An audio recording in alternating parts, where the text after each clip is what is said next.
आप सबको जय मसीह की। मेरा नाम ग्रेस है और मैं पास्टर वीरेंद्र जी की पत्नी हूँ। मैं आज आप लोगों के सामने डॉक्टर डेविड पॉल योंगीचो की कहानी को आप सब लोगों के सामने रखने जा रही हूँ। परमेश्वर आपको इस कहानी के द्वारा बहुत से आशीष प्रदान करेंगे। प्रस्तावना। मेरी कहानी।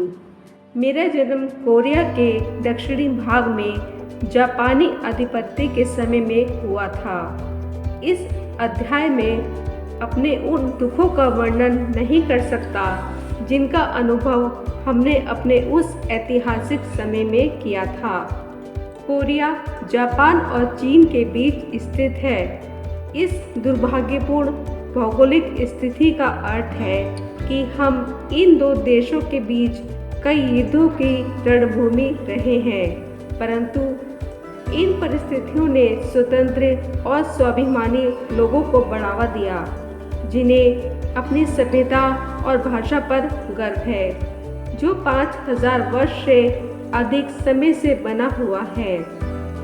मेरे पिता बहुत ही परिश्रमी और धार्मिक व्यक्ति थे।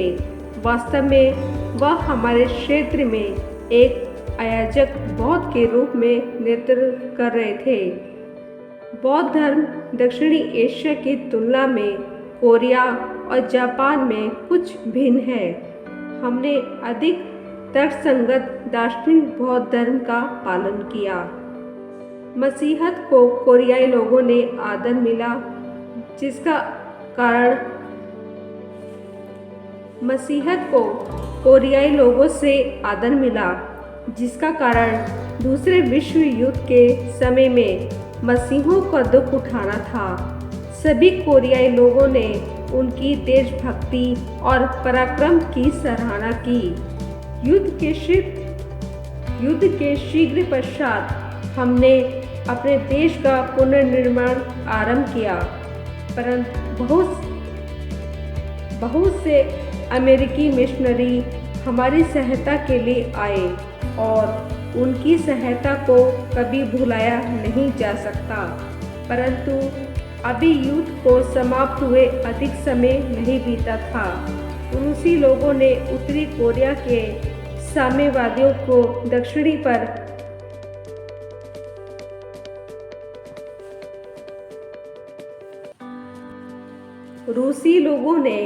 उत्तरी कोरिया के साम्यवादियों को दक्षिण पर हमला करने को प्रोत्साहित किया। संयुक्त राष्ट्र ने इसे कोरियाई युद्ध कहा और यह द्वितीय विश्व युद्ध की तुलना से अधिक विनाशकारी था। उत्तर से युद्ध के पश्चात हम पूरी तरह से हतोत्साहित और कंगाल थे।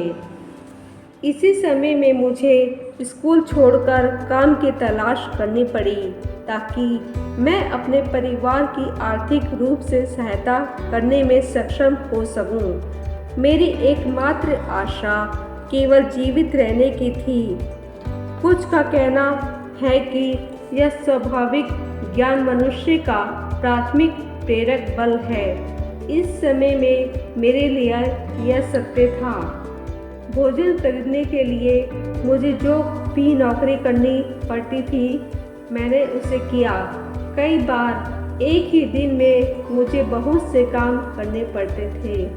एक दोपहर को जब मैं हाई स्कूल के एक विद्यार्थी को पढ़ा रहा था, मुझे बहुत कमजोरी का आभास हुआ।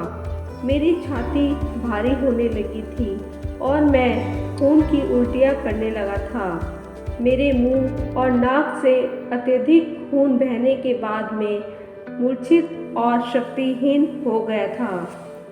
उस समय के बाद मुझे फिर से होश आया और मुझे घर जाने के लिए संघर्ष करना पड़ा। मेरे माता पिता को मुझे अस्पताल में उपचार करने को ले जाने के लिए अपनी कीमती वस्तुओं को बेचना पड़ा। चिकित्सकों को रोग का पता लगने में अधिक समय नहीं लगा। मुझे अग्रिम और अंतिम स्थिति की टीबी थी। मैं 18 वर्ष का था और मरने को था। स्वस्थ होने की आशा या भविष्य ना होने पर मुझे मरने को छोड़ दिया गया था।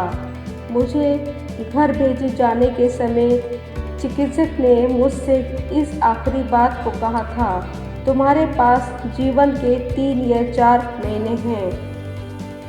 अपने छोटे से घर की तिनकों से बनी चटाई पर लेटे हुए मैं पुकार उठा, मैं ही क्यों? मेरे पलंग के साथ लगे कैलेंडर में केवल 3 माह ही बचे थे।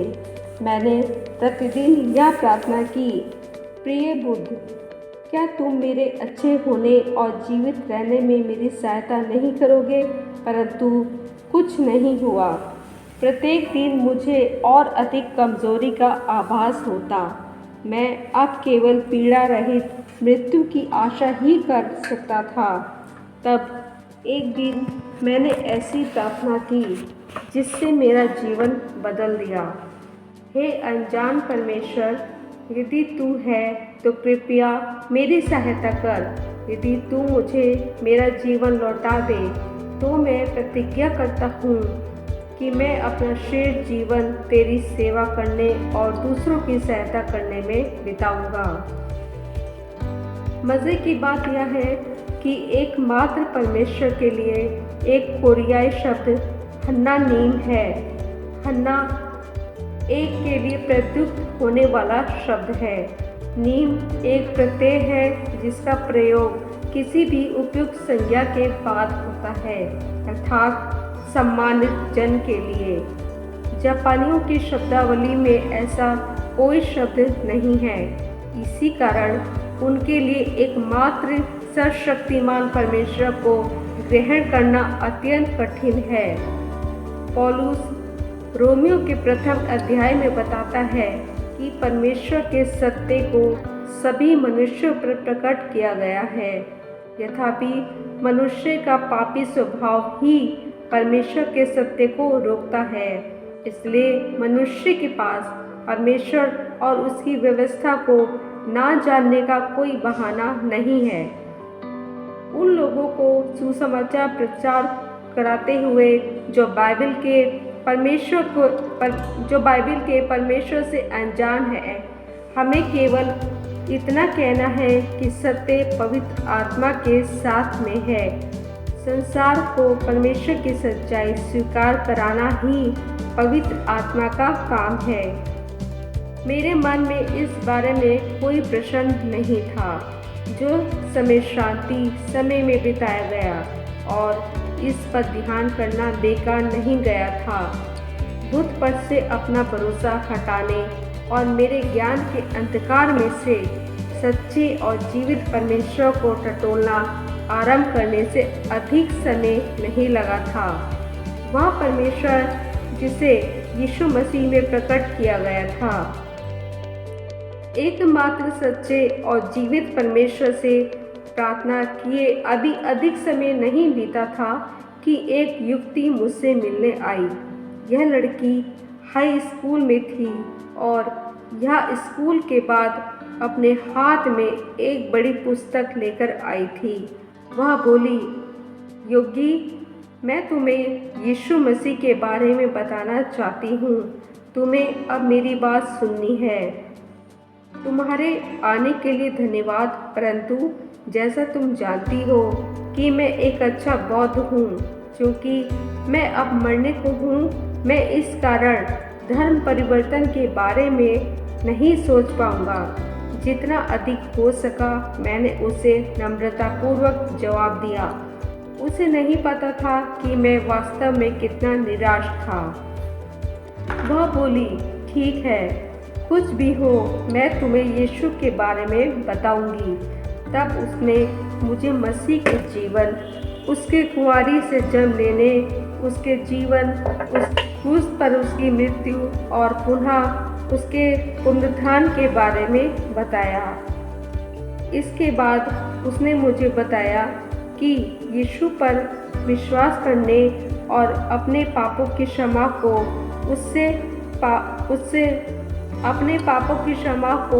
उससे पाने के द्वारा मैं कैसे बच सकता हूँ।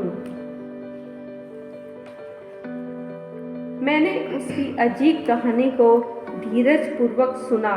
परंतु उसके जाने के बाद मैंने चैन की सांस ली। अगले दिन स्कूल के बाद वह फिर से आई।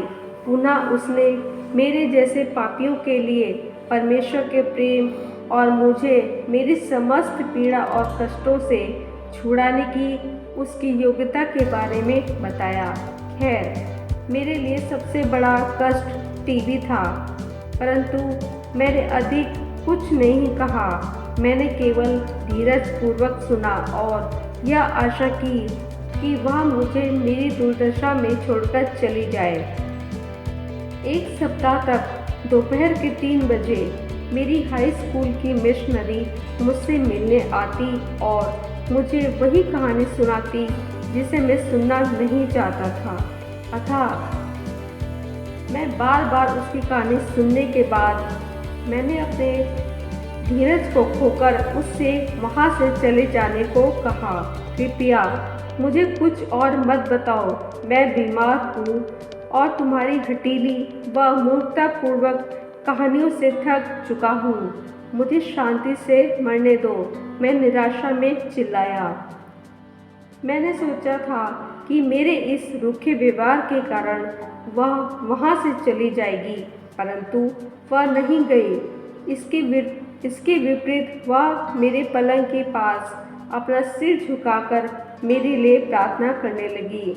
इसके बाद वह रोकर कहने लगी, यीशु, उसे क्षमा कर दो, वह बीमार है, उसे नहीं पता कि वह क्या कह रहा है। प्रार्थना करते हुए वह अपने आंसुओं को रोक नहीं पा रही थी। उसे घुटनों पर मेरे लिए प्रार्थना करते देखने पर मेरा हृदय भीतर तक छिप गया। मैं समझ नहीं पाया कि उसे मेरी इतनी अधिक चिंता क्यों थी। वह मुझसे इतना प्रेम क्यों करती थी कि मेरे लिए रो रही थी। यह कौन परमेश्वर है जिससे यह बात करती है, जो इसे प्रतिदिन दोपहर को मेरे पास भेजता है और उसके द्वारा अपनी चिंता को मुझ पर व्यक्त करता है। क्या इस लड़की का परमेश्वर वही परमेश्वर है जिससे मैंने अपने जीवन को बचाने की प्रतिज्ञा की थी? अचानक ही मुझे एक अजीब सी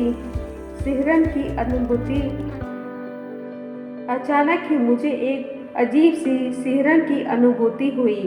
मेरे पूरे शरीर पर गांठ थी। मैं डरा हुआ भ्रमयुक्त था, परंतु मेरे सामने चुनौती भी थी। उसके सिर को छूकर मैंने उससे विनती करते हुए कहा, कृपया रोना बंद करो, मुझे माफ़ कर दो कि मैं तुम पर इतना अधिक क्रोधित हुआ हूँ। मैं तुम्हारे लिए मसीही बनूंगा। इस पर वह मेरी ओर देखकर मुस्कुराई। व्यक्ति अभी भी आंसू उसके गालों पर बह रहे थे। तो अभी ये दुख के आंसू नहीं थे, परंतु अब ये आनंद और खुशी के आंसू थे। मैं